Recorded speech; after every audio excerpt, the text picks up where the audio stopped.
Welcome back to the DFS Sweatshop. I am your host, the DFS Jerusalem, and you can follow me, of course, on Twitter at DFS Jerusalem. Tonight, we're going to be recapping last night's 15-game slate. There was a 14-game main slate, as well as that one early game that was a part of a 6-game shorter slate that you could have gotten to on the early DraftKings roster. Very interesting, very fun night of DFS NBA. We saw a lot of great point totals, a lot of great plays, a lot of great value plays we saw. Now, we knew that the cash line was going to be driven up by all of the value that we saw in the 3 to 4K range. I hope you got some of those guys in your lineups. They were able to pay up for the guys who were a little more pricey and who went off. So, first thing we do is we always start with the Core 4 review. This just provides checks and balances, let you know that I am playing the guys that I'm talking about. I like to be honest and transparent with the family. You know, we are the DFS Sweatshop family, and that's what we do. We keep it real. We've carved our own little niche on Twitter and on YouTube, and we are a very close-knit, very tight group. I just want to thank you all for riding with me. Let's go ahead and jump into the Core 4 review. The first guy we're going to talk about was Jahlil Okafor. Now at 4.3K, 15.3% owned. So he was fairly decently owned. He goes out and scores 22 DraftKings points. Not what we expected from him. I definitely thought he was in line for a double-double. Didn't think Richaun Holmes would get as much run as he did. He ended up scoring more than Okafor at a cheaper salary at that. So that was kind of a miss. He wasn't a snowflake. He didn't fuck up our lineups, but he didn't give us that upside that we thought we were going to get when we added him to our Core 4 plays. The next guy we're going to talk about is going to be Kristaps Porzingis. Same story for him at 7.7K, at 10.8% owned. I was looking for an offensive explosion from him. The last time I saw him live was in Charlotte against the Hornets, and he went ham. So a little bias about that, but I just thought he was in a great space and a great matchup, and he was going to provide a nice double-double with some good scoring and blocks. He goes out and scores 37.5 DraftKings points. Not a horrible showing, but not that 6x that we were definitely looking at when we decided to add him to the Core 4. The next guy is going to be Giannis Antetokounmpo. Had a really great game, 9.1K, about 17.5% owned. So a lot of people, enough people were on him, but he has 54.5 DraftKings points, exactly 6x value. We did a good job on that pick. And the last pick was my best pick, probably one of my favorite plays on the slate. It was Eric Bledsoe at 7K flat. He was 5% owned, goes out and scores 50.25 DraftKings points. Very excellent showing for him. That is about 7x all day long. Really great game from him. Now, our target goal with this lineup was a floor of 168.6 DraftKings points with a ceiling of just under 200, right around 189 was what we kind of were looking for. But we ended up getting 164 DraftKings points. We were 4 points off of that 6x value mark. So wasn't a horrible Core 4. Wasn't as good as the other nights, but we have nights like that. We keep on and we keep it moving. Now, next thing we're going to do is we're going to jump into our feature 4 players on tonight. These are the most talked about, the most tweeted about, the guys that we were all had our eyes on for one reason or another, some good and some bad. The first guy's going to be the Who Dat scoring all them points over there player of the night, and this is Jameer Nelson at 3% owned and 3.8K in salary. This guy goes out and scores 47.75 DraftKings points, has an excellent game, 11x value, excellent game. No, 12x value, excellent game from Jameer Nelson. If you had him in your lineups, I know you saw a great return on your investment in him. The next guy I'm going to get into is going to be, how did I miss that play tonight? Now, this guy's going to have a little higher ownership. How did I miss on him? How did I miss on this guy, man? He goes out and at 5.7K, Wilson Chandler goes out and scores 55.25 DraftKings points, 24% owned. So a lot of you were privy to him. A lot of you were on him. How did I miss that play? Great game from Wilson Chandler. The next guy we're going to talk about is going to be the heat check player tonight. Now, as much as I am a Knicks homer, I love my New York Knicks. Carmelo Anthony is one of my favorite players. I wanted to give him this award, but I just could not overlook the big triple-double that we saw from Russell Westbrook on tonight. And the fact that he started so slow in the first half and was able to parlay that into an 82.5 point performance is incredible. This guy is phenomenal. 15% owned, 12K flat, like I said, 82.5 DraftKings points. But you know, there's always that one motherfucker who ruins your lineups. Now you know how I feel about stacking players. We talk about it often. So you can rest assured, if there's a guy in my core four that I really like, I'm gonna latch him to the player on the team next to him that I think is gonna benefit from him being on the floor. You know how much I love Giannis. I hit the lock button on Giannis today. So can you imagine how much of this snowflake ass motherfucker I had next to him? Can you imagine? 40 lineups. 38 of them had Giannis Antetokounmpo in. Of those 38, 15 of them had tonight's snowflake ass motherfucker, Jabari Parker. Hey, Jabari, you's a motherfucking snowflake tonight, and you fucked up a lot of lineups, and you cost us a lot of money. You robbed us for 6.7K. You officially on the list.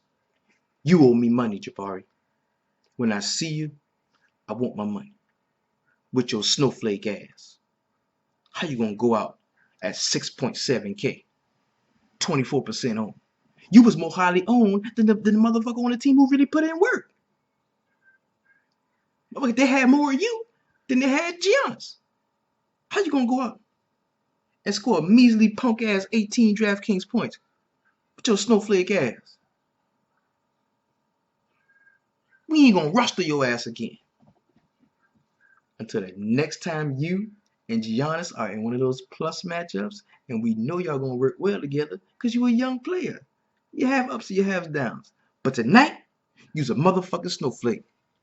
Let's move on.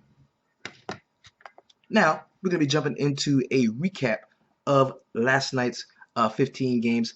Ton of shit to go over, a lot of games. We're gonna roll through them as quickly as possible because we've got a juicy little 5-game slate on tomorrow. You know how I feel about these short slates. Play them at your own risk.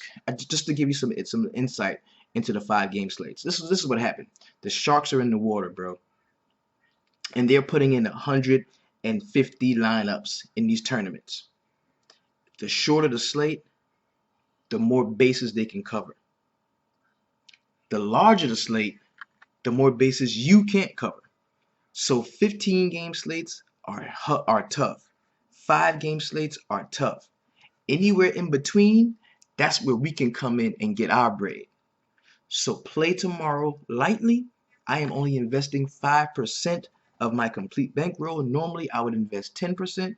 I am playing lightly, and with that 5%, I'm just stacking.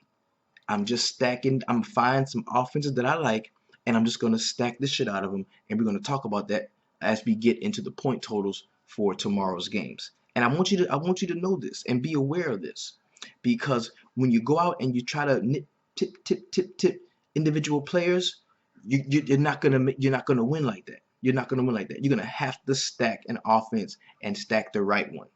I would go so far as to say, fuck it, stack a whole starting 5. Whatever starting 5 you think on ball, stack the shit out of them. That would be my approach if I was going heavy on a 5-game slate. Since I'm going light, I'm talking 3 4-man stacks, 2 of them. 4 players on one side, 3 players on the other side, mixing a couple guys that I like. That would be my roster construction on a 5 or 4-game slate. That's just how it is. The same way you play the late slates at night. What do you end up doing? You end up stacking the shit out of people, right? So why would you go into a 5-game slate just because it's early in the day and try to cherry pick and pick one-off players? It's not going to work that way. You're going to have to stack. and we're gonna be talking about that all day tomorrow on Twitter. Who are gonna be our stacks? We're gonna get into it a little bit when we talk about the point totals and review the player pricing. And the reason why I tell you all of this is because I know what these motherfuckers are doing. This is what the Sharks are doing, bro. Right now, they're making 150 stack lineups. There's no way you're going to be able to cover all those bases. The only way you can maybe hope to stay with them is if you stack offenses yourself. So, let us go ahead and jump into the recap. The first game we're going to talk about is going to be the Boston Celtics at home against the San Antonio Spurs. Really great game from the Boston Celtics. We saw a lot of them get in the groove, man. The only guy who like shit the bed was Amir Johnson. He only played 16 minutes, but in 27 minutes we saw Jay Crowder, 18 points, 3 rebounds, 5 assists, a steal. Pretty good game from him. Al Horford had a double-double, 10 and 12 with 4 rebounds and 4 assists and 3 blocks for him. Pretty good game from Avery Bradley, 19 points, 8 rebounds, and 3 assists. Nice game from Isaiah Thomas as far as the scoring. When he had 24 points, he did have 8 assists and a rebound for him. Not too much to speak about off the bench, but on the San Antonio side, you know, Kawhi Leonard, if you was in the main slate of this game, you would have been a motherfucking snowflake, because you ruined a couple of my early lineups too. But so he's an early snowflake. He's a midday snowflake, a 1 o'clock snowflake with your snowflake ass.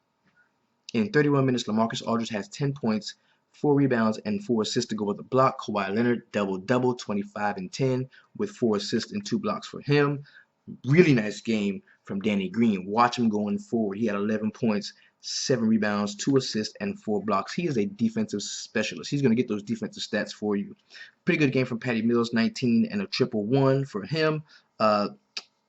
Not too much else to speak about. David Lee had a double-double, 15 points and 12 rebounds with 3 assists. Nice game from him. The next game we're going to talk about is going to be the Washington Wizards traveling to Orlando to take on the Orlando Magic. We saw a nice game from Vucevic. If you watch last night's show, I kind of talked about him a little bit, and I thought he would be able to do well in this matchup. Unfortunately, I didn't have him in too many spots, but he had 17 boards and 17 points to go with 2 assists, 3 steals, and 3 blocks. A nice game from him. We saw a pretty good game from Serge Ibaka too, 19 points, 8 rebounds, and 2 assists to go with 4 blocks and a steal. Elfrid Payton, 15, 5 and 5 for him. Jeff Green, 7 points and 3 rebounds. He started this game and played 25 minutes, but he really couldn't turn that into much fantasy scoring. On the other side of the ball, John Wall went ham. Had a nice game. He flirted with a triple-double, 26 points, 10 assists, 7 boards, 3 steals. Very nice game from him in 38 minutes. I talked about how much I love John Wall yesterday. I did have him in a few spots. Otto Porter in 33 minutes had 19 points to go with 7 rebounds and 2 assists. But Markieff Morris started this game out very hot. First quarter, I think he was at 15 DraftKings points, but he finished with 25. He evaporated, I guess. 11 points, 3 rebounds, 2 assists, and 3 steals to go with the block. Now, he was 1% owned. People didn't even think he was going to play. I thought I was in position when I saw him at 1% owned with 15 points in the first quarter. I was like, yeah, I'm about to take some shit down tonight. Not too much else to talk about off of the bench. Marcin Gortat did have 12 points, 9 rebounds, and 2 assists. Pretty good game from him. The next game I'm going to talk about was a blowout in Cleveland, man. Cleveland blew the doors off of the Dallas Mavericks, just like we suspected. But the game script kind of fell in such a way where we did see a little more of LeBron James and Kevin Love than I expected. LeBron played 29 minutes, had 19 points, 5 boards, and 11 assists to go with a steal. And Kevin Love had a double-double with 10 rebounds, 4 assists, 3 steals, and 27 points. Pretty good game from Kyrie Irving. 25 points, a rebound, an assist, and a block. Not much off the bench. Tristan Thompson did get a double-double with 11 points and 12 rebounds to go with an assist and a steal. On the Dallas side of the ball, we saw Dirk Nowitzki come back, and in 27 minutes, he had 15 points, 6 rebounds, and 3 assists. Not much from Harrison Barnes, 12 and 5 for him. Andrew Bogut, he grabbed 11 boards, but he only scored 2 points, so it's kind of pointless to even roster him. And Lil Bruh, Seth Curry, is still horrible. The next game we're going to get into is going to be my New York Knicks at home in MSG against Kimba. Came to town, came back to the crib because you know he's from the Bronx, and this is a deal. we're gonna talk about that later, but I really like this game. We're gonna talk about this game tomorrow because they play each other tomorrow too. On the New York Knicks side, Carmelo Anthony, man, he went nuts, man. 35 points, 14 boards, 5 assists, 2 steals, and a block in 41 minutes. This game did go into overtime, so they were able to pad the stats a little bit. But anytime, man, as a DFS player, you love when your guys play in the overtime, and we really couldn't get much from the Charlotte side during the overtime. They had a lot of bench players in there for some reason during that last overtime period. Derrick Rose had a pretty solid game, 16 points, 5 assists, a steal, a block, and 3 rebounds. Kristaps, we talked about him earlier in 33 minutes. He had 16 points. They go with 8 boards, 2 assists, 1 steal, and 3 blocks from him. On the bench, nothing really much to speak about from there.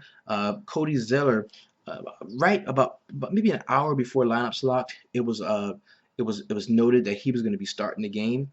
I had him in some lineups already just because I love Cody Zeller's energy and how he gets after the ball. So he went out and in 23 minutes had 15 points, 6 boards, and 2 assists. Not a great rebounding game from him, but he did exceed value for his price point at 4K.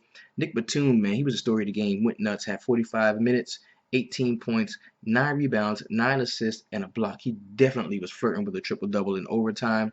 Kemba Walker, he started off very slow. 2 early fouls, had him on the bench in the first half, and he scored 17 points, 5 rebounds, 3 assists, and 4 steals to end the game. So he did have a decent game. Didn't hurt you if you had him. MKG, man, in 29 minutes, 9 points, 2 rebounds, an assist, and a block. The next game we're going to get into is going to be the Philadelphia 76ers at home against the Chicago Bulls.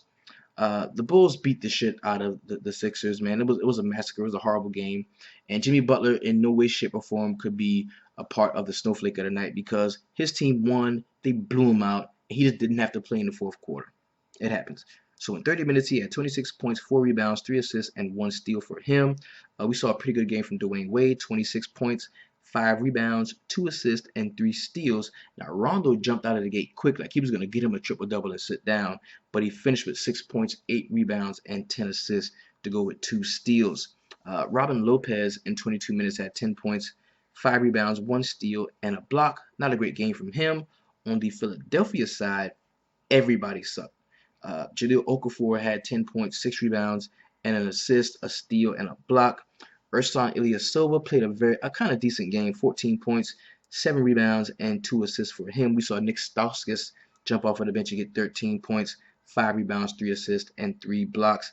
And Richaun Holmes, out of all the bigs, he scored the most points, had 13 points to go with 5 rebounds, 1 steal, and 3 blocks for him. The next game we're going to get into is going to be one of the lowest scoring games you're going to see all year by the Atlanta Hawks. Just a horrible showing from the Atlanta Hawks. If I could give a team snowflake award, it would be to all of the motherfuckers. I mean, they just bad basketball is what they played. The basketball was so bad that the Atlanta Hawks were playing, they ruined some of the fantasy numbers of the Utah players because they didn't have to do much to beat their ass. We saw Gordon Hayward for 30 minutes. He had 24 points and 7 rebounds to go with 2 steals and a block. Rudy Gobert got a small double-double with 10 and 10 and had 1 assist to go with 5 blocks. Pretty good game from him. Trey Lyles had a double-double, 13 points, 10 rebounds, 2 assists off of the bench. And George Hill did come back and play well and had 23 points to go with 5 rebounds, 1 assist, and 2 steals. The next game we're going to get into, yeah, I didn't say nothing about Atlanta players, right? Fuck them. The next game we're going to get into is going to be the Toronto Raptors and the Milwaukee Bucks. I had a lot of players invested in this game. I liked Lowry a lot. Of course, I liked Giannis. He was a part of our core 4. And the dude that plays on this team, the snowflake guy, Jabari, I liked him too. But DeMarre Carroll had a decent game. Didn't go off the way he did last time. Still at that 3.7K, so we got to keep looking at him until the price goes up. But in 25 minutes, he had 14 points, 1 rebound, and 1 assist. Jonas Valanciunas, horrible game from him. He got ate up. He got ate up the whole game. Had 12 points, 6 rebounds for him. DeMar DeRozan had 26 points to go with 7 rebounds and 4 assists. And Kyle Lowry had 19 points, 6 assists, 5 rebounds, and 2 steals. On the Milwaukee side of the ball, Giannis he was kind of flirting with the triple-double. He had 29 points, 6 rebounds, 11 assists, and 1 steal. Pretty good game from him. Mason Plumlee in 19 minutes had 5 rebounds, 5 assists, 3 rebounds, 1 assist, and 2 steals. Greg Monroe grabbed 10 boards off of the bench, but he only had 8 points, did not meet the double-double bonus for us. And Tony Snell in 32 minutes had 16 points and 3 rebounds. Matthew Dellavedova, 11 points to go with 8 assists and 3 rebounds with a steal. Pretty decent game from him. The next game we're going to get into is going to be the Memphis Grizzlies at home in the Grindhouse against the Miami Heat. Miami Heat came to town without Goran Dragic. He did not play. He had a hyperextended elbow or something, had an elbow deal, so he did not play. And we saw Rodney McGruder get the start in this place. Had 10 points, 3 rebounds, 2 assists, 1 steal, and 1 block in 32 minutes. Whiteside, horrible game from him. Horrible game from Whiteside. Gave us 26 minutes. Played 12 rebounds, 4 points, 1 assist, and 2 blocks for him. Josh Richardson, 12 points, 3 rebounds, and 4 assists with a steal. Not a very good game from him as well. Dion Waiters, man, he kind of filled it up a little bit. Had 15 points, 4 rebounds, 4 assists, and 3 steals. On the Memphis side of the ball, now news broke right before lock that Mike Conley wasn't going to play. He was going to be available, but he wasn't going to play. And that made room for the Andrew Harrison kid. Well, Harrison went out and had a pretty decent game. He had 4 points, 5 rebounds, 7 assists, and 2 blocks. But Mike Conley did get in the game. He had 16 points, 4 rebounds, 3 assists, 1 steal, and 1 block in 22 minutes for him. Marc Gasol, a horrible game from him. 9 points, 1 rebound, 2 assists, 5 blocks. The 5 blocks is what saved him a little bit, but it still was not a good showing from him. JaMychal Green had 6 boards to go at 14 points and 1 assist. This was an ugly game, a very ugly game, and the Heat won it at the Grindhouse. Next game we're going to get into is going to be the Indiana Pacers at home against the Brooklyn Nets. Now, this was definitely a revenge narrative associated with this game. It was Thad Young. He played last year for the Brooklyn Nets, and now he's with the Pacers, but he didn't have a really good game at all. He snowflaked it. It wasn't good at all. On the other end, Trevor Booker is who had a decent game, and in 27 minutes, Trevor Booker had 10 points, 10 rebounds, 3 assists, 3 steals, and 1 block. We saw a so-so game from Brook Lopez, 20 points to go at 4 boards, 2 assists, and 1 block for him. Sean Kilpatrick really got into the action, and he had 7 assists to go with 16 points, 2 rebounds. Pretty good game from him. Isaiah Whitehead filled it up all the way across, 4 points, 2 rebounds, 7 assists, 2 steals, 2 blocks. Really decent game from him at his price point. Not too much else off of the bench for the Brooklyn Nets. They got their ass whipped by 21 points. On the Indiana side, Glenn Robinson, man, had a really good game. Scored 20 points, 6 rebounds to go with a steal and a block. We saw Miles Turner really fill it up. 16 points to go with 8 boards, 1 assist, 1 steal, and 4 blocks for him. Rodney Stuckey came off of the bench and scored 18 to go with 4 rebounds, 3 assists, and 2 steals. Al Jefferson had 16 and 3. And Jeff Teague flirted hard with a triple-double. I'm talking 9 rebounds, 9 points, 8 assists. Could have got a small triple-double there if he would have gotten a little further into the action. Only played 23 minutes. I believe he sustained an injury in that game. The next game we're going to get into is going to be the Denver Nuggets at home against the Oklahoma City Thunder. This was a very entertaining game. We saw Russell Westbrook take over the game late in the fourth quarter. He went out and had just an excellent performance. 36 points, 12 rebounds, 18 assists, and a block. That is a big triple-double for your boy Russell Westbrook. Scored 82 DraftKings points. If you had him, I knew you was loving it. Domantas Sabonis, 13 points to go with 6 boards. Vic Oladipo got into the action and scored 26 points, had 7 assists, 3 steals, and 4 rebounds for him. Joffrey Levernier, in his revenge game against the Denver Nuggets, went out at minimum salary and scored 15 points to go with 4 rebounds, 1 steal, and 1 block in 18 minutes. Not too much else to speak about on the Oklahoma City side of the ball, but we did see some really nice performances here from the Denver Nuggets. Sorry about that. Wilson Chandler, 37 minutes. He scores 32 points, grabs 11 boards, 4 assists, and 1 block. Excellent game from Wilson Chandler. We saw Jameer Nelson score 21 points, have 13 assists, and 4 rebounds in 41 minutes. Moutier, man, I don't know what's going on with Moutier. I think he's almost done as starting point guard for the Denver Nuggets, because Jamal Murray in 34 minutes had 20 points, 7 rebounds, and 2 steals with a block. Moutier, 17 points, 3 rebounds, 5 assists, 1 steal for him. Kenneth Faried, 2 rebounds shy of a double-double, had 12 points, 8 boards, 1 assist, 1 steal, and 1 block. The next game we're getting to is going to be the Phoenix Suns at home against the Minnesota Timberwolves. This was a very close game all game long.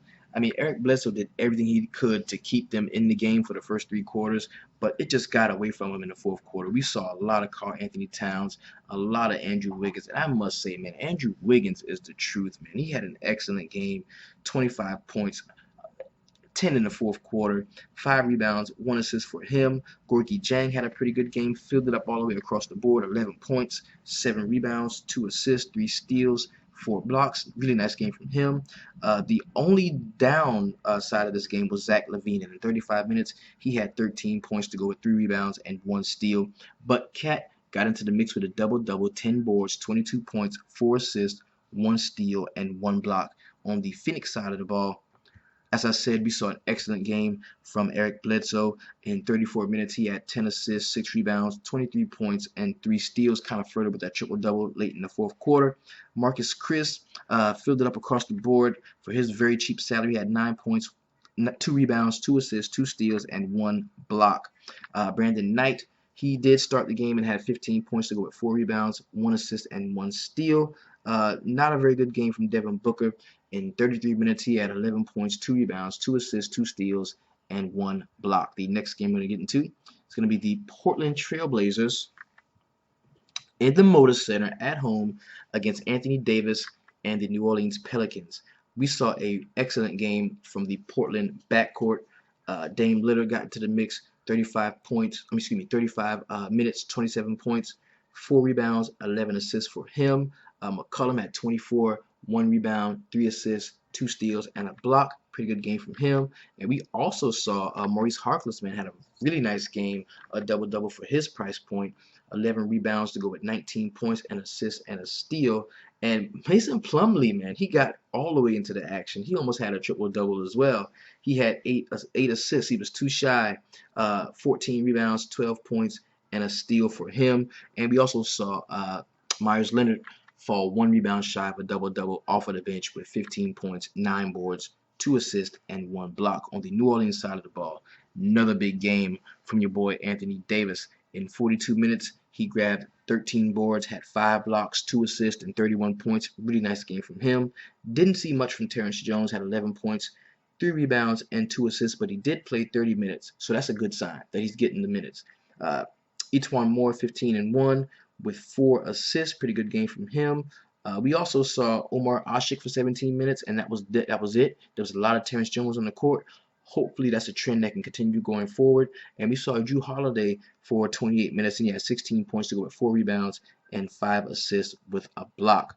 The last game on last night's slate was the LA Lakers at home against the Golden State Warriors. It was a blowout. Not as big a blowout as I thought it was going to be, but it was a blowout nonetheless.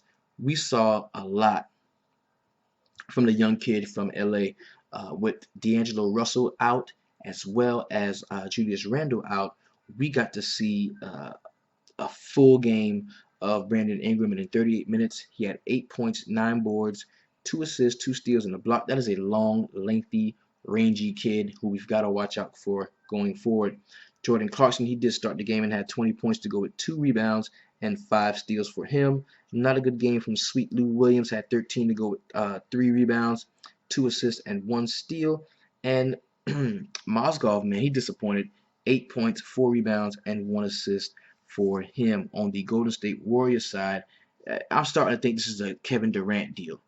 Like, we can just Kevin Durant is the one we need to fuck with this Golden State team. He's consistently getting the most minutes. He's consistently scoring the most points, especially fantasy points. He's been going off lately. He had 29 points, 6 rebounds, 9 assists, 1 steal, and 2 blocks in 33 minutes. Pretty good game from him. Steph Curry had 24 points to go with 5 rebounds, 5 assists, and 3 steals. Not too much we saw from Klay Thompson. In 33 minutes, he had 18 points to go with 7 boards. And Draymond Green did sustain an injury and did not return to the game. He only played 25 minutes, but he had 12 points, 8 rebounds, 4 assists, 3 steals, and 1 block. Now that we've recapped last night's game, let us go into the DraftKings player pool to just check out some plays for tomorrow. Let's see where we are. Just want to get a brief look at the player pool and see what we have to work with.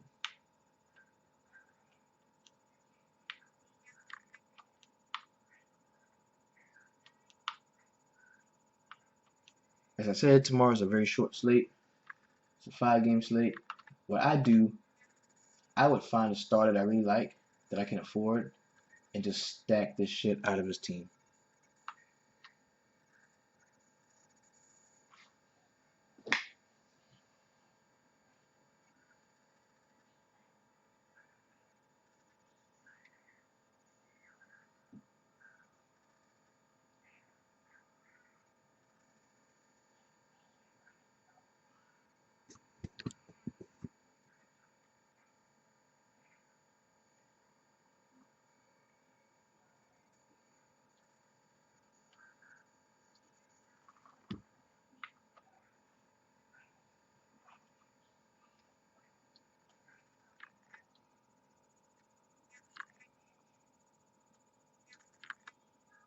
All right.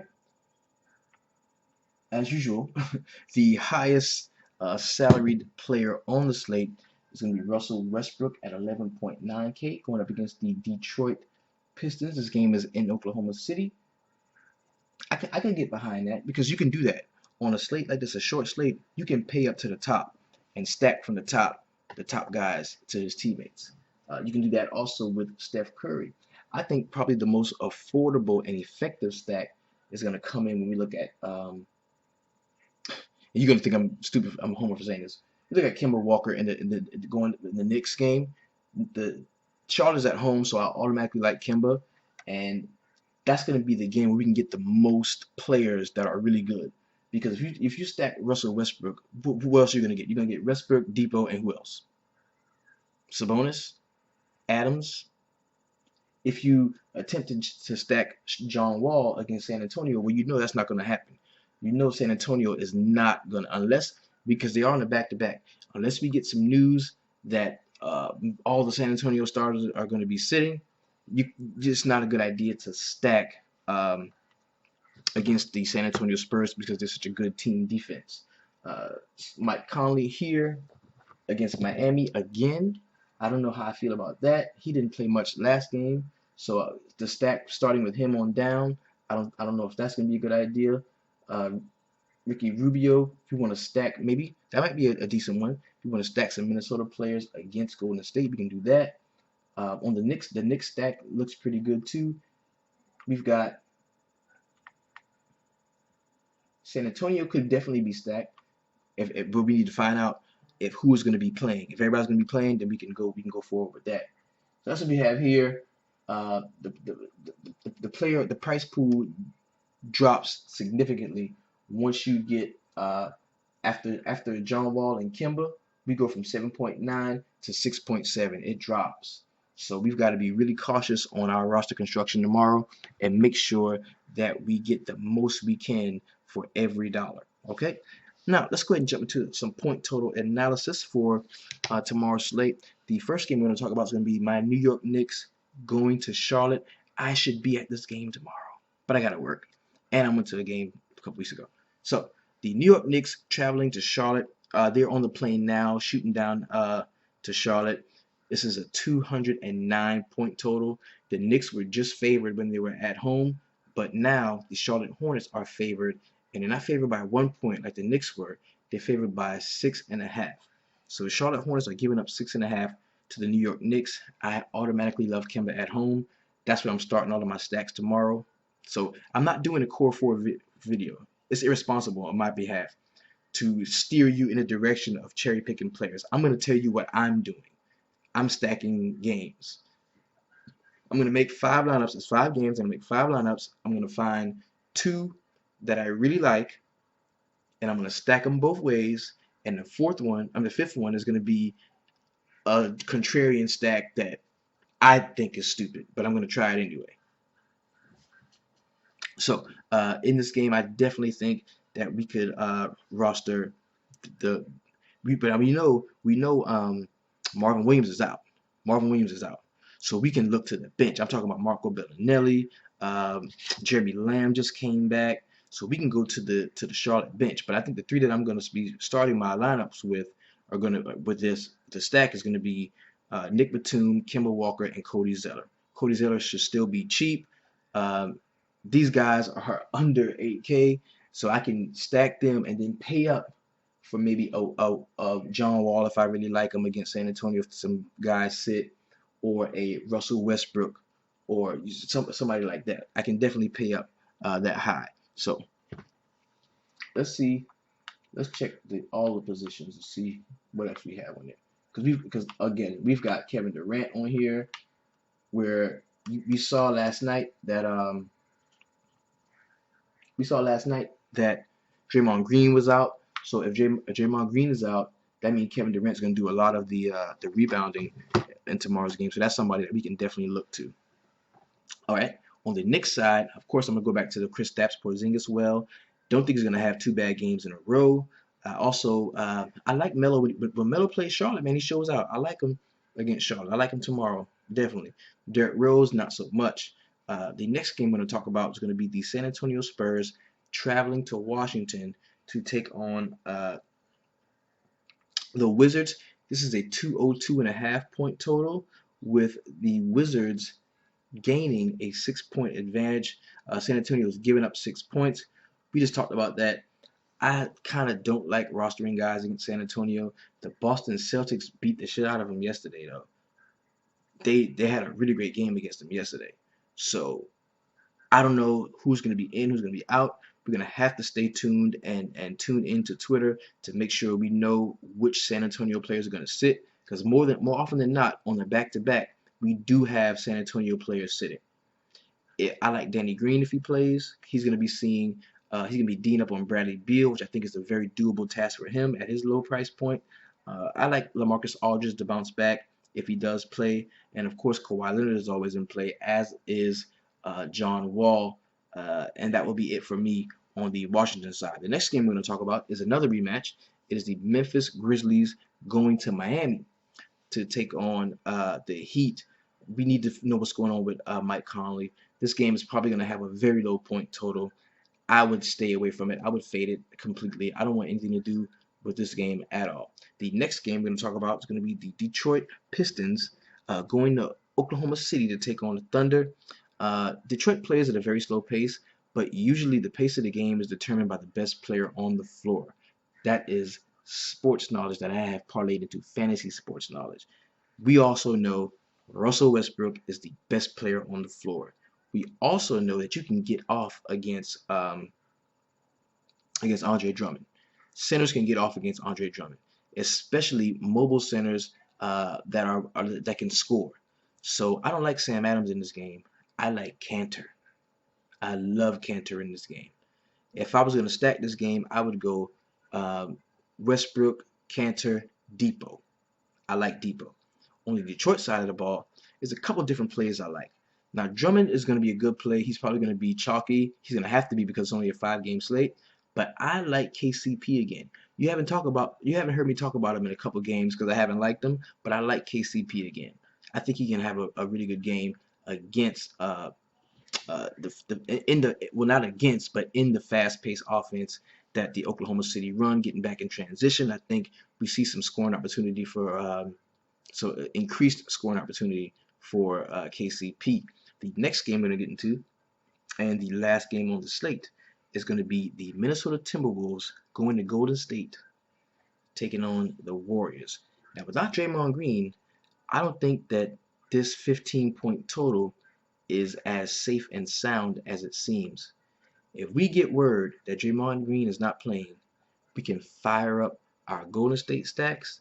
We can fire up our Minnesota stacks because I think we're going to have to see a full allotment of minutes from the Golden State Warriors as well as the Minnesota Timberwolves. It always says that Golden State is number one against centers, but they're really not. They're really not. It's just once they jump into their small ball rotation, the other team yanks the center off of the floor, so the center really doesn't get to play as much. But that's not happening with Karl Anthony Towns. He's big, but he's fast, he's mobile, and he can play with anybody in the league. So I definitely will be looking to rostering some Golden State guys as well as some Minnesota guys. Most notably, I think Wiggins. I think Wiggins is in play. Zach LaVine with his snowflake ass from last night, he's in play. Ricky Rubio is in play. This is gonna be, I think it's gonna be a lot better game than the minus 15 point total point spread is trying to lead us to believe. So I will have a definite stack piece of the Minnesota offense as well as the Golden State offense. Now, this has been your DFS Jerusalem. I am so happy that so many of you have taken a hold to my Core 4 system, made it your own, and you're making money, you're doing well. You are constantly frequenting the 300 Club. Awesome. Those of you that have been supporting the show, shout out to C. Will, man. That dude's awesome, bro. I really appreciate the love that you showed me. This is a guy who subscribed to us out on Twitter, and just thank you, bro. Appreciate it from the bottom of my heart, man. Thank you, and everyone else who has been supporting the show. If you would like to support the show, first understand you are doing it right now by watching. But if you wanted to further support the show, you could definitely cop you some 300 Club DFS sweatshop swag. The link to our t-shirts and our hoodies is going to be in the description to this video. You can definitely go in there and cop any size you want, any amount you want. They will be there for you. If you didn't want to, you wanted to maybe send something via PayPal. My PayPal is is Simmons Maurice 95 at yahoo.com. There's also a link on my YouTube. If it says support the show, you can go ahead and click that and support the show that way. No matter what you do, stick to your core players. Stick to your core players. Develop that core of players. Stick to them. Every night's not going to be a great night, but there are going to be some nights, man, where the core blows up, and the next thing you know, you're counting in the thousands. So it's happened before, and it's going to happen again. This has been your DFS Jerusalem signing off. Remember, when we in a sweatshop, we always, we keep it 300.